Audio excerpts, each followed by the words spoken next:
Welcome to Podkey Daily News, your fast brief on the moves with the biggest real-world impact. Today's throughline is institutions under stress, disaster response, central bank independence, border policy, and security risks that are getting harder to contain. In Venezuela, public anger is rising alongside the death toll after the earthquake, with official fatalities around 1,500, other reports higher, and tens of thousands still unaccounted for as rescue crews keep searching. What's driving the backlash is the response itself. Residents say they waited hours for permission to move aid. Roads were blocked and families ended up digging through rubble on their own, while the military was seen mostly directing traffic. Conditions on the ground were brutal. Too few heavy machines, overwhelmed crews, and volunteers taking collapse risks after the first days, when the chances of finding survivors dropped and bodies began decomposing in the heat. Why it matters beyond the immediate tragedy is that this exposed a deeper structural failure. Many of the buildings that collapsed were not built to modern seismic standards, with chronic underinvestment, corruption, and weak code enforcement all in the frame. That puts Venezuela behind regional peers that upgraded standards after past quakes and cut death rates. In practical terms, the disaster is now both a humanitarian crisis and an indictment of long-term state capacity. Outside help is coming, but unevenly. The U.S. doubled pledged aid to $300 million and repaired La Guaira port to speed shipments, while some other promised support has been criticized locally as far too small for the scale of destruction. What to watch next is whether aid distribution gets less chaotic, whether the missing count falls in a credible way, and whether any real political accountability follows once rescue shifts to reconstruction. In the U.S., the Supreme Court drew a sharp new line on executive power and independent agencies, and markets focused on one part immediately: the Federal Reserve. In a 5-4 ruling, the court blocked President Trump from removing Federal Reserve Governor Lisa Cook, preserving the stronger legal protections around Fed governors and reinforcing a higher bar for firing them. That matters because it keeps monetary policy more insulated from day-to-day political pressure and limits a president's ability to quickly reshape the Fed board. At the same time, the justices gave presidents broader removal power over many other independent agency commissioners, including regulators outside the Fed, cutting into decades of precedent from Humphrey's executor. The practical takeaway is mixed. Investors liked the Fed carve-out because it steadies expectations around rates and central bank credibility. Legal experts are more worried about what happens elsewhere if presidents can more easily purge regulators in the middle of long projects or enforcement campaigns. The court also preserved the counting of mail-in ballots received after Election Day in another 5-4 decision, and it declined to hear E. Jean Carroll's appeal, leaving the existing judgments against Trump in place. What to watch now is how aggressively the White House tests this expanded removal power at other agencies, and whether Congress or the courts end up revisiting how much independence regulators can realistically keep. The administration is widening its immigration push beyond the border and toward people who already have some form of legal protection or long-term status. It moved to end temporary protected status for Haitians and Syrians while offering a $2,100 relocation package and a plane ticket as an alternative, arguing it has broad discretion to terminate TPS.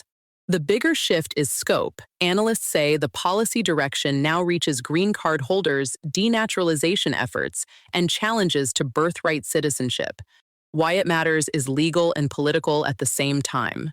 Some of these moves may survive in court, but they also risk alienating immigrant communities and moderate voters, especially because they touch people who are not recent border crossers.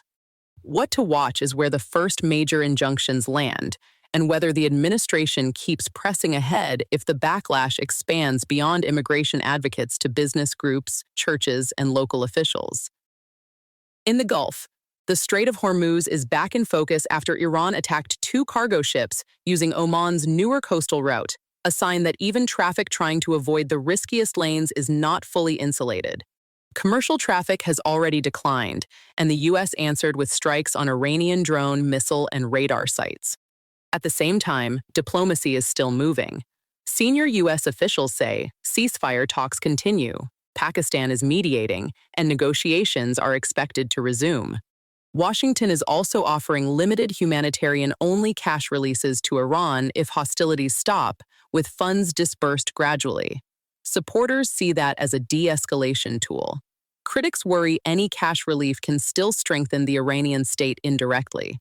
Separately, a U.S. brokered agreement in Lebanon has the Lebanese government and army agreeing to disarm Hezbollah, which would be a major shift in the country's security balance if it sticks. The problem is Hezbollah rejects the deal and is demanding Israeli withdrawal, so the headline is significant, but the implementation risk is obvious. What to watch in both theaters is whether pressure and diplomacy actually converge or just run in parallel while the ground situation deteriorates. On AI, the policy problem is getting clearer.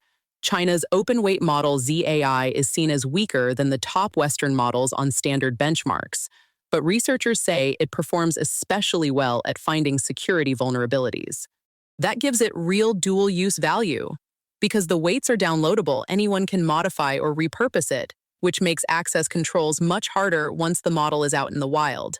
This cuts against the U.S. strategy of restricting access to the most capable Western systems, because open Chinese models can still spread widely and fill part of the gap.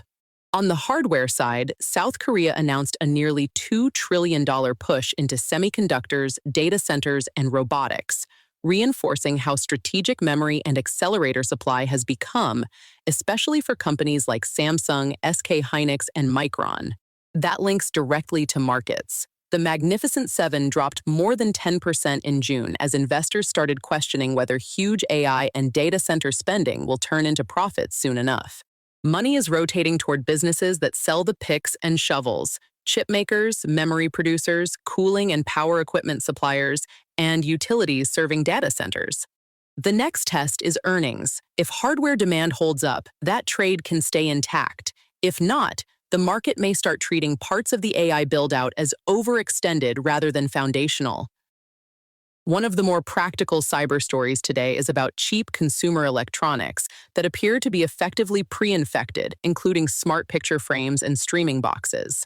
Investigators found that for under $800, they could buy multiple devices that began generating suspicious traffic almost immediately, suggesting malware may be planted in manufacturing or introduced through the supply chain.